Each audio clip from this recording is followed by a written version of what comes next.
Ce n'est pas parce qu'il rend facile des combats qui de base sont difficiles que son chemin en est plus facile.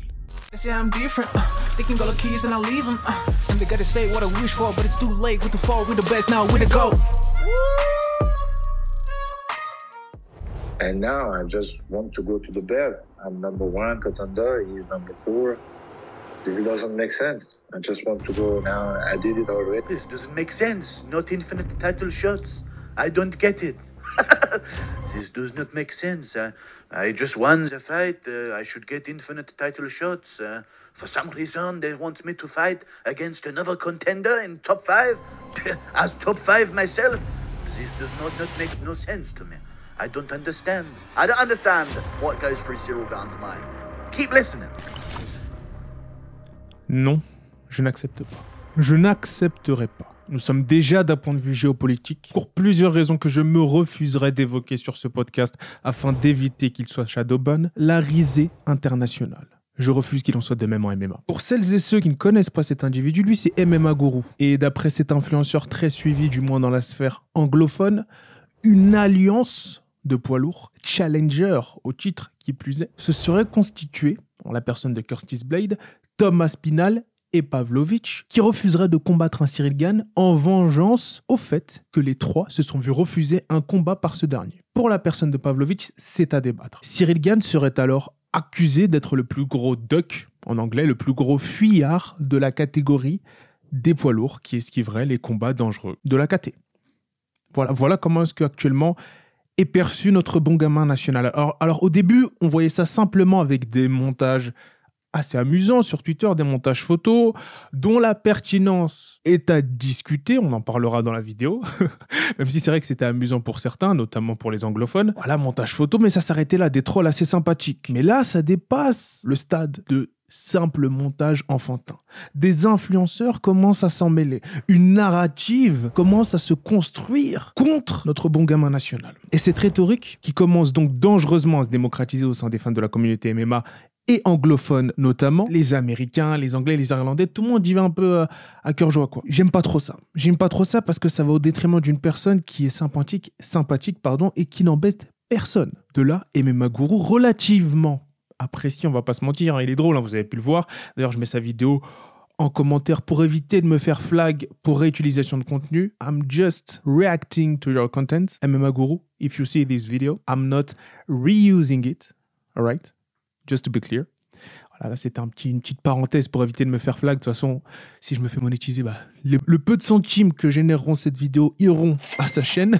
Au moins, on peut débattre tranquillement là-dessus. Et sa chaîne YouTube, justement, qui a plus de 100K abonnés. Hein. C'est pas mal.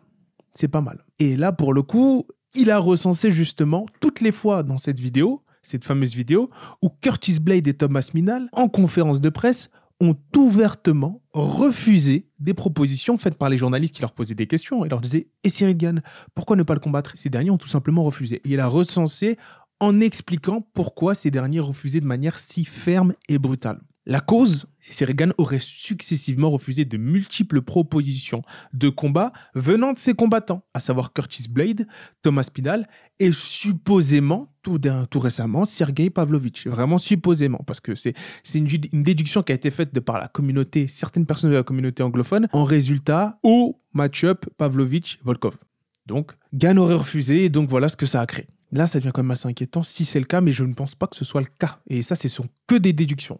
Alors tout d'abord, j'aimerais vous dire que faut regarder cette vidéo-là que je suis en train de faire jusqu'à la fin, sinon vous ne comprendrez pas mon argumentaire complet et vous réagirez en commentaire avant même d'avoir entendu la fin du propos. Est-ce que la sauce était prévisible ? Je commencerai par dire oui, tout à fait prévisible. Est-ce qu'elle est justifiée ?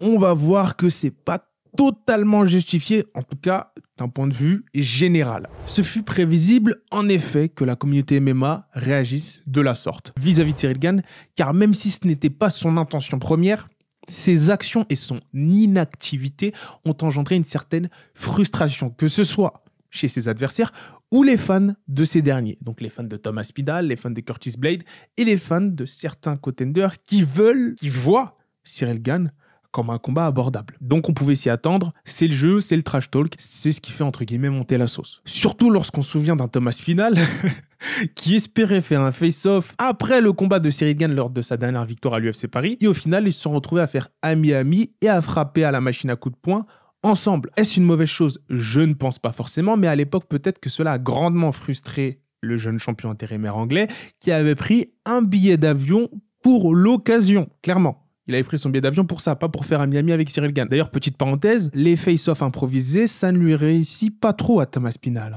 Après s'être mangé un bash par Cyril Gane, il s'est mangé un enlève ta main par le GOAT John Jones, lorsque ce dernier a posé sa main sur John Jones. Celui-ci l'a très rapidement retiré en mode on n'est pas potes, qui a tout simplement, en plus de ça, froidement répondu non à l'anglais lorsqu'il lui a demandé est-ce qu'on peut faire un face-off devant les caméras. Il faut savoir que c'est une forte symbolique, les face-off.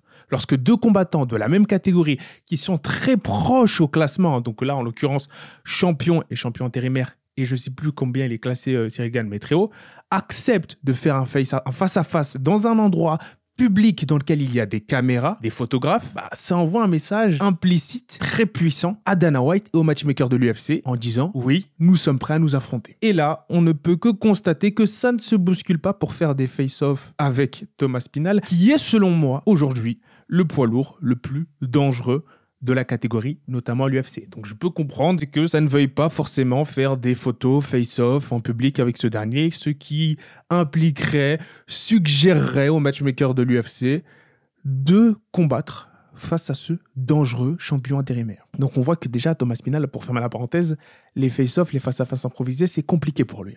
Il a vraiment cette aura de prétendant dangereux. Mais là, ça a un peu changé parce que Cyril Gane, maintenant, il veut l'affronter. Et si on regarde les faits, pour revenir à la rhétorique de base, selon laquelle Cyril Gane choisirait des combats faciles pour accéder au titre, permettez-moi de douter de la véracité de cette rhétorique. En effet, en analysant les 3 dernières victoires de Cyril Gane, on se rend compte qu'il s'est produit une chose assez intéressante. Lorsqu'on prend par exemple le Black Beast d'Eric Lewis, que Cyril a affronté chez lui au Toyota Center, on se souvient, de Houston, au Texas, qui était vu à cette époque d'Eric Lewis comme l'un des plus gros KO artistes de la catégorie, qui effrayait pas mal de poids lourds et impressionnait énormément les fans, Cyril lui a fait une masterclass. Une masterclass après laquelle la valeur marchande, le stock, comme on dit en anglais, de Derrick Lewis, a complètement baissé.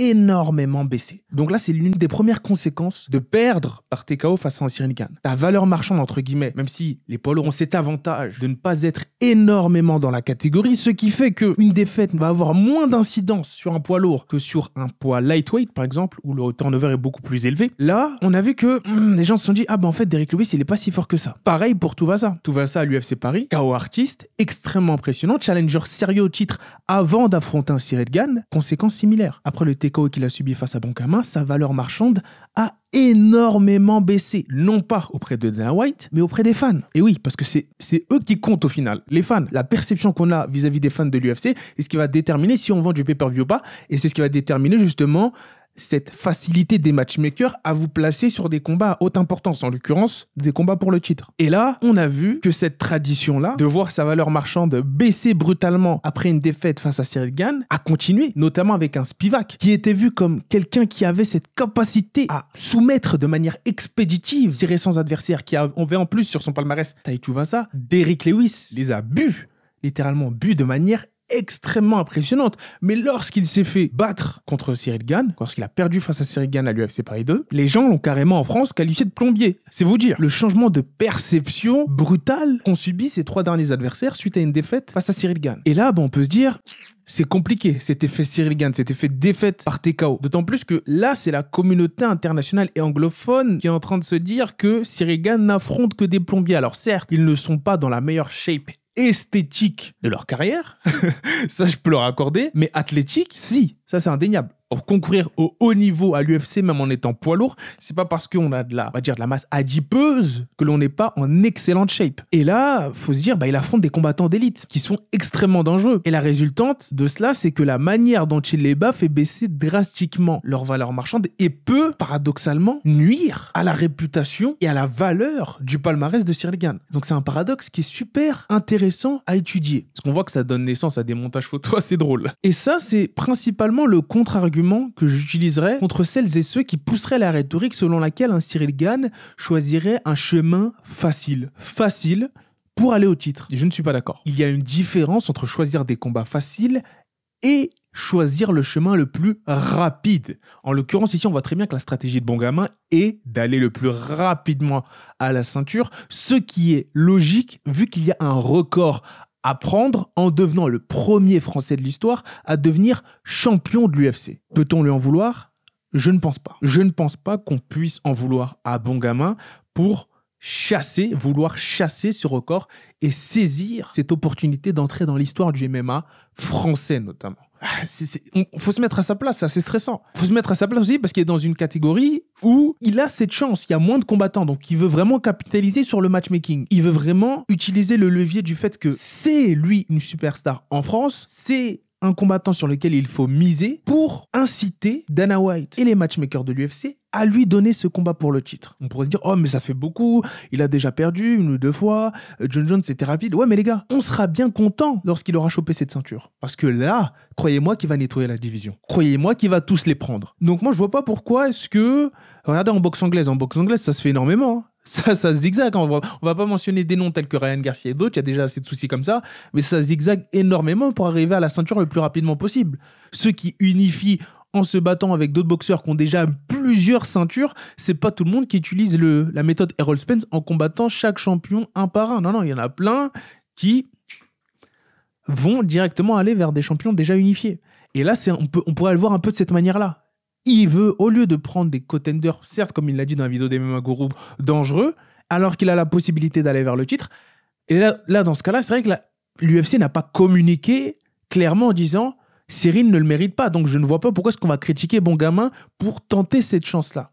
Faut pas oublier qu'on est chez les poids lourds. Et je l'ai très justement vu dans une interview de Gong avec Raphaël Tronchet qui a dit « Des gants de MMA, la taille, ce sont les mêmes que tu sois en poids plume ou en poids lourd. Et les dégâts sont extrêmement dangereux. Donc peut-on en vouloir à Bongamin de vouloir préserver ses neurones et de capitaliser sur le matchmaking ?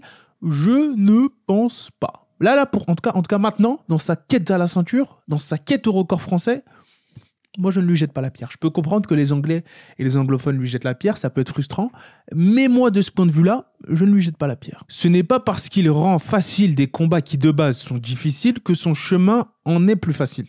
S'il avait lutté face à tous les combattants auxquels il a fait face dernièrement, peut-être que la rhétorique aurait changé. Mais c'est un peu le fait qu'il ait rendu ça facile, qu'il ait un peu qui sont un peu ce génie-là du footwork, des déplacements qui prennent très peu de dégâts, qui vont frustrer, je pense, la communauté un peu anglophone. Voilà le biais cognitif, selon moi, dans lequel est bloquée la majorité des fans de l'UFC aujourd'hui vis-à-vis de Cyril Gane. C'était une vidéo rapide un peu pour parler de ça, parce que je me dis, il ne mérite pas vraiment le backlash qu'il a aujourd'hui. Dites-moi en commentaire si vous pensez que Cyril Gane aujourd'hui, c'est quelqu'un qui fuit les combats dangereux ou c'est quelqu'un qui légitimement, ce que je pense, capitalise sur le fait que c'est ouvert pour le titre aujourd'hui. On a un John Jones qui a battu un Cyril Gane, qui est sur un layoff qui commence à devenir assez frustrant à cause d'une blessure, qui est revenu de blessure, qui ne veut pas non plus affronter un Aspinall, mais lui on ne lui tire pas forcément dessus, quoique ça commence à arriver.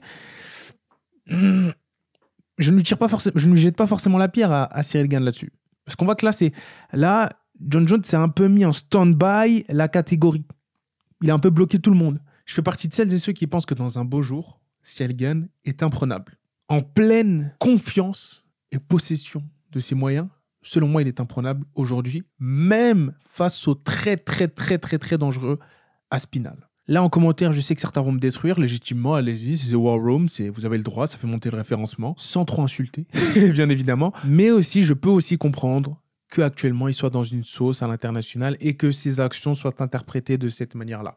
Qu'il soit vu comme le fuyard, le duck. Et ce n'est pas, on va dire, un constat fataliste, puisque selon moi, selon le prochain combat qu'il va prendre et la prestation qu'il va faire, même pas la prestation, tout simplement le choix de matchmaking qu'il va prendre, c'est-à-dire que s'il prend Almeida ou quelqu'un d'autre, quelqu'un qui est vraiment coriace, il peut faire taire toutes ces allegations, toutes ces accusations de fuyard de la catégorie. Et je vous invite à regarder aussi cette vidéo-là de MMA Guru où il dit qu'il est important que Dana White punisse ce genre de comportement fuyard et pas qu'il le récompense. Car ce serait grave si Cyril Gane était récompensé pour avoir fui les combats difficiles. Est-ce que vous êtes de cet avis-là en commentaire ? Dites-le en commentaire, s'il vous plaît, si vous êtes aussi de cet avis-là, de l'avis de la communauté un peu frustrée anglophone, qui pense que c'est important que Cyril Gane se mange 1 ou 2 combats difficiles avant le titre, afin que ce genre de comportement, notamment dans la catégorie poids lourd, il n'y a pas énormément un roster assez développé, afin de donner une leçon aux combattants qui essaieraient de fuir les combats difficiles pour accéder à cette ceinture. Mettez-moi en commentaire ce que vous en pensez, mais moi, ça ne me dérangerait pas si Cyril Gane avait un combat pour le titre maintenant. Bien au contraire, après, c'est vrai que c'est mon côté chauvin. Par contre, je trouve ça illégitime de complètement décrédibiliser ces 3 ou 4 dernières victoires sous prétexte que ses adversaires n'étaient pas dans une shape esthétique telle que Francis Ngannou ou Anthony Joshua. Ça ne veut rien dire. Ça ne veut rien dire, les gars. Et ça, je pense que c'est le piège peut-être dans lequel est en train de tomber la communauté internationale. Après, c'est vrai que ça reste du troll. Mais bon, il faut faire attention. Il faut faire attention parce que là, j'ai envie de dire... Ah, la jalousie des light skin, encore une fois. La jalousie des light skin est en train de frapper sous prétexte que Cyril Gane est un light skin beau gosse, qui danse, qui sourit énormément. Ça lui joue défaut. Décidément, la jalousie des light skin, ça lui joue défaut, même en MMA. Parce qu'on sait que ça existe beaucoup hein, dans le rap, etc., etc. Mais bon, ça, c'est ceux qui ont les références qui comprendront. Je ne m'expliquerai pas. Par contre, ce qui m'inquiète, là pour le coup, c'est le fait que Cyril Gane ne soit pas booké jusqu'à présent. Ça, c'est vrai que c'est assez inquiétant. J'espère que ça va s'arranger, j'espère qu'il va être booké. Pourquoi pas perdre... Moi, pour le titre, on va dire mon côté chauvin serait content. Serait content. Mais si ce n'est pas pour le titre, dans tous les cas, je vais regarder et je pense que Cyril Gane a les armes pour battre tous les poids lourds aujourd'hui. S'il est dans le bon état d'esprit. Voilà. C'est-à-dire l'esprit de conquérant. Et je pense que cette défaite face à John Jones l'a piqué et il a envie de sang. Il a envie de prouver aux gens que ce n'est pas seulement un bon gamin, mais aussi un dangereux gamin, j'ai envie de vous dire. Sur ce, les GOAT, voilà, c'était vraiment une petite vidéo pour réagir très rapidement à cette petite polémique. Hein. Dites-moi en commentaire si vous pensez que la sauce anglophone, anglo-saxonne est méritée pour notre bon gamin national, ou si vous pensez que c'est un peu exagéré et qu'on manque tout simplement de respect à son palmarès récent. N'hésitez pas à vous abonner à notre Instagram, Twitter, commentez, même si ça débat, ça... N'insultez pas, sinon votre commentaire il va pas apparaître. C'est plus moi qui gère, je laisse l'algorithme gérer. Mais si vous n'êtes pas d'accord ou que vous voulez troller, soyez drôle, soyez ingénieux. Au moins ça nous fera rire et ça ferait rire les gens. Sur ce, je pense que je vais vous dire le mot de la fin. Prenez soin de vous. Nous sommes actuellement avec l'équipe en train de travailler sur des concepts originaux qui ne vont pas tarder à arriver. Donc restez connectés. Peace, les gars.